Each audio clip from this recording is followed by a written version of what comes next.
Go get a tomato. Can you go get a tomato? No, that. Get a tomato. It is a very exciting night in the garden tonight. I'm going to do a garden tour, but I'm going to do it on a brand new camera. Well, new to me camera.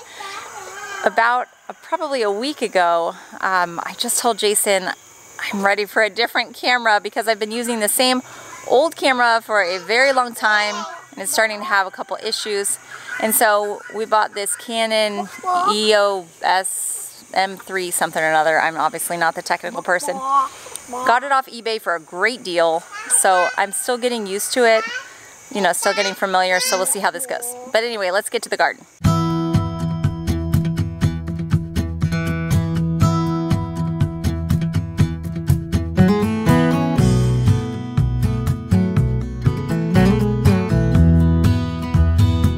Samuel and Lydia are my garden tour helpers tonight. I always think I'm gonna get out there and do an awesome makeover in the garden before the garden tour video, but I never do.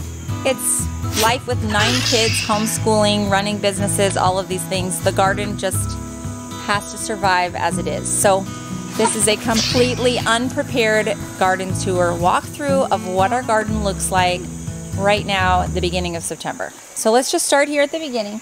We're here at the entrance. This is coming into the garden. And I'll tell you my hopes, my dreams, what's working and what's not working. So this area right here, this huge grassy area, is my plan for the spring, that we would be able to turn this into another very large bed, because right now it's wasted space. I've been doing kind of experimenting with the Back to Eden method, and I've been really happy with what I've tried so far. So some areas have it, some don't. Up here we do not have it yet, as you can see. The chickens got in this bed and killed about probably more than half of them. But we grew some carrots in here, so we're planting some. Yep, we harvested carrots from this bed. Samuel? Between the chickens and the toddlers, yeah. Hey, Lydia, I almost called her Elsie. Lydia, I would like a really yummy tomato. Can you go find me a really yummy tomato? She pointed to that. A little tomato. one. Just a little one. Come on, let's go get tomato. What? Let's go get a tomato. So this bed is where we planted carrots, and we were so excited that we had success with carrots this year. Now, I got all of my seeds from Baker Creek this year, and most of them I really was really pleased with. Oh, that's a yummy one. Oh, it's got a crack in it. Well, it's so yummy. So we have had an issue that we just are in the middle of resolving, which is that our chickens have started breaking into the garden. So a lot of my fall crops that I planted have actually been messed up by chickens, and I have to do it again. Bella helped put up this really tall fence here to help keep them out. So we're hoping that will help. There are also, Samuel, could you reroute her to a different activity, because this is the... Lydia. Yeah, thank you. Can you run through here? He's like, let's run through the collard greens. How about you run through the grass? Good thinking. Run. Anyway, there were a couple very good chickens that are still able to fly over this, that she had to clip their wings a little bit. So we'll see. Hopefully now I'll be able to put in my fall crops without a problem. So this is what I want to show you about Back to Eden gardening and why I'm excited about the possibility of it for the future as I continue to do more. Some areas I did the Back to Eden method, which is that you lay down something like cardboard or newspaper, something like that, to block the growth of the weeds underneath, and then you do a thick layer of mulch.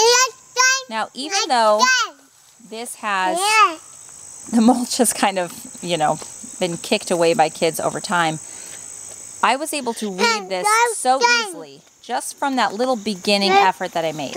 Over here on the other side, I did not do the Back to Eden method at all. These weeds grew up like crazy, covered it, and they are so hard to get out. Just don't want to come. Whereas over there, if any weeds grow, they pull up so easily. So it makes me really excited about next year as we do more of this method as much as we can. I would do it all completely right now, but it's very labor intensive when you first start, and I'm just limited in my time. The other area that we did this Back to Eden style is at the end of our lane road. It's just kind of, there's a strip of grass, weeds, just, it's a mess right down that borders our pasture. So it's on the other side of the pasture fence. And it's always just been kind of wilderness. So we went ahead down there, we took a strip of it, and this would have been, I guess, early May before Benjamin was born. We took a strip and, you know, mowed the weeds really low, kind of tried to pull them out a little bit, and covered it with, what did we use? Cardboard, I guess. And planted little watermelon plants down there, watermelon and cantaloupe plants that I had grown, and did a very thick, almost 5-inch layer of mulch. Watered those little baby plants when we first put them in, and that was it. We never watered them again, and we just picked the most delicious, juicy, huge watermelon that I have ever tasted. It's only about this big. It was delicious, wasn't it? The shaping was weird. It was. It was really long. Like I can show them a picture of it. It was like a squash. So good. And it made me think of the documentary that I had watched initially, the Back to Eden documentary, where he talks about, oh, the vegetables and fruits that are grown with this deep mulch system are so juicy that the juice just drips down your chin, and that's just how this watermelon was. So I was really excited to have some success there. It was good. It was really good. Okay, so this is my tomato trellis. Bella helped me set this up. I talked about in my last gardening video that we went back and forth on how to support the tomatoes this year, and we tried at first, I tried these, I think it might be called a Florida weave or something like that, where you have strings on either side and you keep sandwiching your plants between as they grow up. As you can see, about that high I gave up on it. It just didn't seem to be doing what I wanted it to. Right there, yeah, you can throw that to the chickens.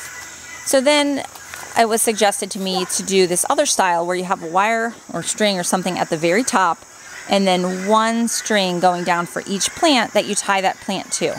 So that's what we did, and it worked wonderfully until this week when my top string under the weight of the tomatoes actually broke. It was not a string, it was a wire, and it actually broke. So that is why this section has completely fallen down. So lessons learned. Yes, I do like this. We got a lot of tomatoes off of this. It worked well, but I need something that's really strong. I think we're still picking right in the mess, aren't we? This one didn't break. It was because this is the strong wire that I used, and this was just a wimpy wire. And you can see that wimpy wire didn't last. I didn't break this with my hand. It just didn't last. But that's okay. We'll keep picking off of these sprawling tomato plants. This blackberry patch, of course, is done for the year. I am going to trim back all of these stems that produced blackberries because I read about blackberries being, the first year you have brand new stems like you see here, branches. The second year they produce the berries, and the third year they're done. They won't; those particular branches won't produce anymore, and so I'm going to cut those off. Canes, right? Isn't that what they call them? Yeah, we got a lot of blackberries. We did. We had a great blackberry crop. It was worth the money, especially since they were free plants. It was worth the wait. You can see the beauty of these beans, and I was really pleased with these seeds because even when they get big like this, they are not stringy at all. I think it was called, it was a German name, Blauhaus or something like that was on the packet. If you look up the Baker Creek seeds, you will find them there. So I've been, now that we're approaching the end of these, I'm choosing to leave some really big ones on, and I'm going to leave them on until they're completely dry, and then we'll save those seeds for next year. Okay, walking down this path here, Lydia. I guess those sunflowers are pretty dead, so go ahead, shake them, have some fun. Yeah, I'll break it off. We'll just let her shake because it'll keep her busy. Keep her out of something else. You guys can come pick tomatoes. Look at all of these little tomatoes on here. Lots of picking. Lots of picking to do. Okay, so these beds, we've pulled out all of the greens that were growing here, and this is where we will put our fall garden. So in the house, I have seedlings started, broccoli, cauliflower. What else do I have? Some more cucumbers. We'll plant greens here. These need to be pulled out as well. All of this needs to be pulled. This is broccoli that's done. The cabbages really got eaten up. This was my first year ever growing these, so I feel completely amateur. However, one of you told me about BT, I think it's called, is used in some organic gardenings as an alternative to diatomaceous earth because it's specifically for those types of cabbage worm, you know, the worms that like broccoli and things like that. This is, okay, let's go down here and look at the success first. Okay, this is the area that I pulled up the weeds like I told you about.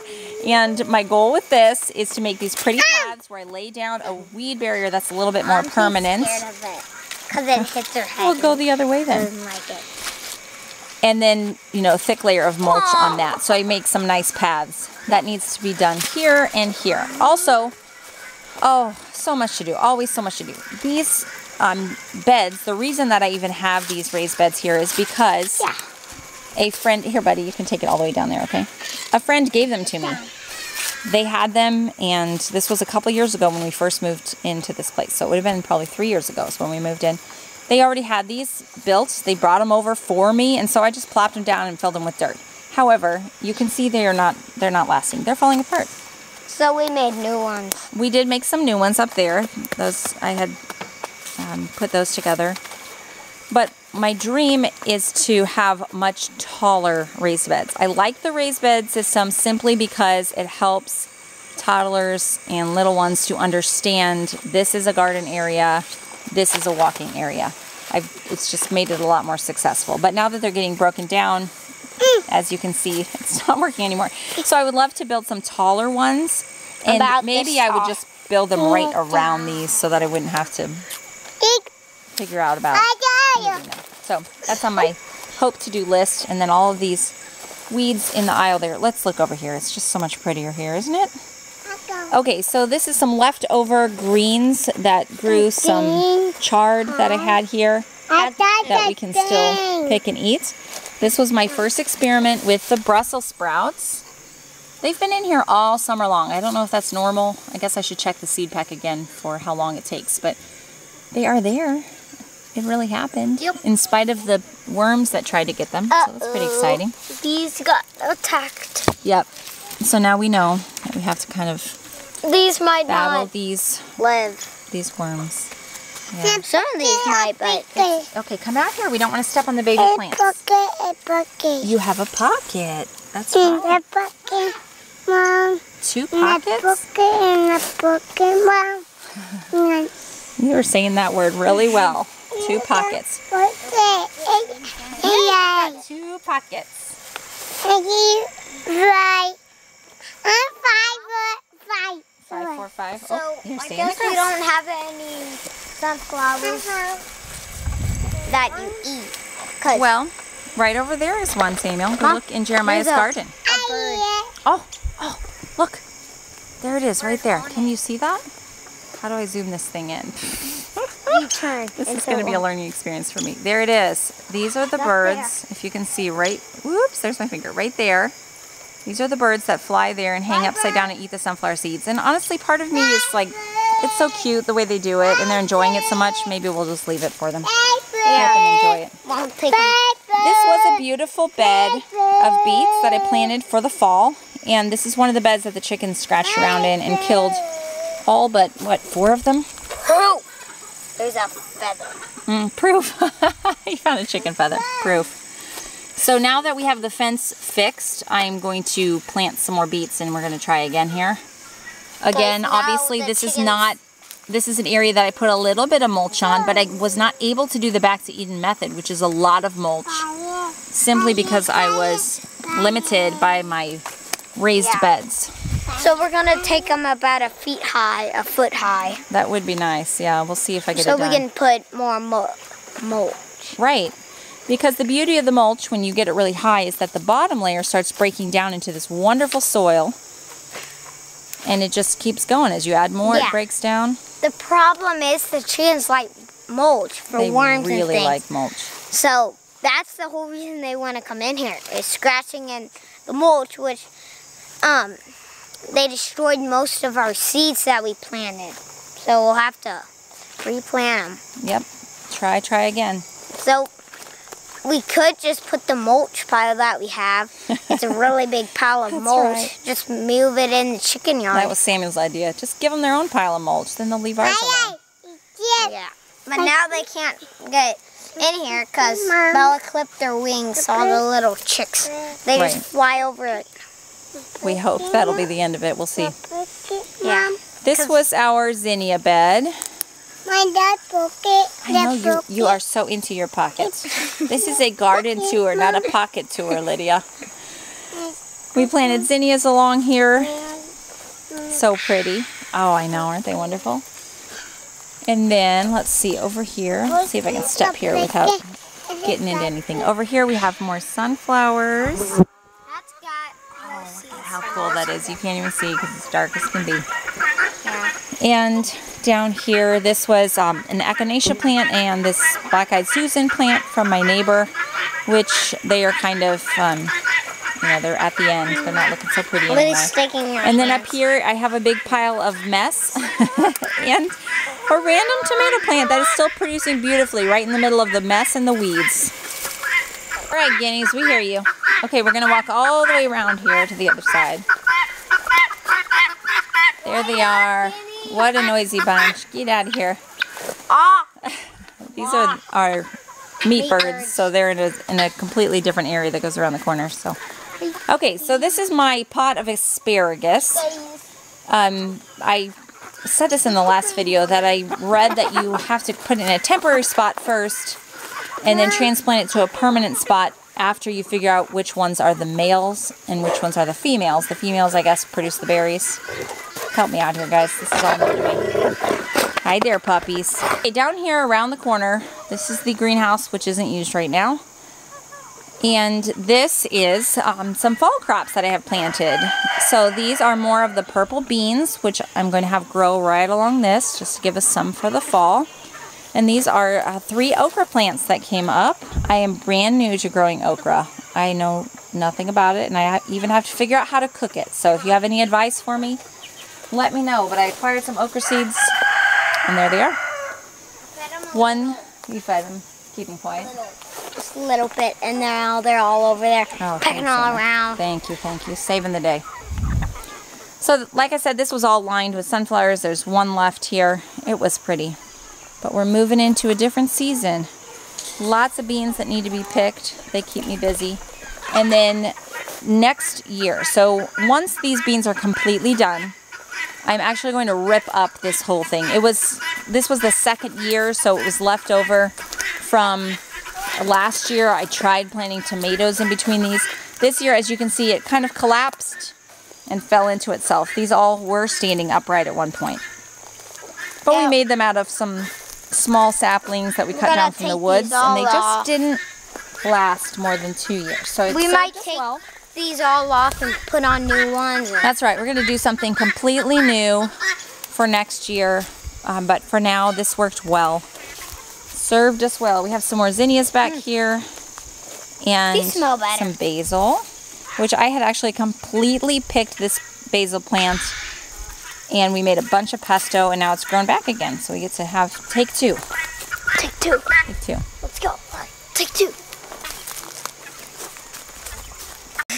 This was another part of the garden that we truly have tried to do the back to Eden method. And so you can see there's just really no weeds here. There were some here and there that were very easily pulled out and tossed. No more jumping over the fence. No, it's too high now. But it wasn't even a big deal because the weeds pulled out so easily once they're growing in this mulch instead of in the dirt. So it's pretty exciting to think that eventually my garden might be not very labor intensive. Ramp. Let's go. Run. Probably not. Leave that. Leave that. Yep, like that. Yeah, leave those because that'll be our seeds. Appalachian sunrise meets my skin. Put them in. You with my eyes Pick that one.